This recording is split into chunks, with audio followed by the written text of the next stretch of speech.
Abdurazzoqova Mehribon Jaloliddin qizi, yoshim 23 da.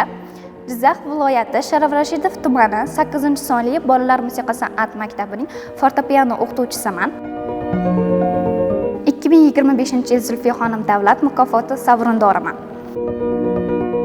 San'at turiga 3 yoshimdan qiziqqanman. Ilk bor 9 yoshimda bu fortepiano to'garagiga qabul qilinganman va maktabni a'lo baholarga o'qib, Jizzax ixtisoslashtirilgan san'at maktabiga o'qishga qabul qilinib, 5 baholar qizil diplom bilan tugatib, Jizzax davlat pedagogika universitetiga o'qishga qabul qilinganman. Yurtboshimiz tomonidan oliy ta'lim yoshlar uchun ajratilgan 4+2 doirasida o'qib, ham talaba bo'lib, ham o'qituvchi bo'lib, maktabda o'z ish faoliyatimni olib borganman.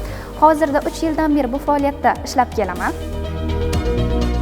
Shogirdlarimiz bilan ko'plab ko'rik tanlovlarga qatnashib, Jahon, Osiyoda bo'lib o'tayotgan xalqaro tanlovlarda birinchiliklarni olib kelmoqdamiz. Ayni paytda ham shogirdlarim bilan Antaliyada bo'lib o'tayotgan ko'rik tanlovga tayyorgarlik ko'rmoqdamiz. Men shuni ayta olamanki, ko'plab davlatlarga borar ekanmiz. Biz yoshlarga ajratilayotgan imkoniyatlar, shart-sharoitlar boshqa davlatlarda yoshlarda yo'q. Buni men baralla ayta olaman. Va yurtboshimizga biz yoshlar uchun ajratilayotgan imkoniyatlar uchun kattakon rahmatimni aytaman. Hozir yoshlarimiz qaysi sohada o'z faoliyatini olib bormoqchi ekan, u san'at bo'ladimi, sport bo'ladimi, ta'lim bo'ladimi, ijtimoiy yo'nalish bo'ladimi, tadbirkor bo'ladimi, yoshlar uchun barcha eshiklar ochiq.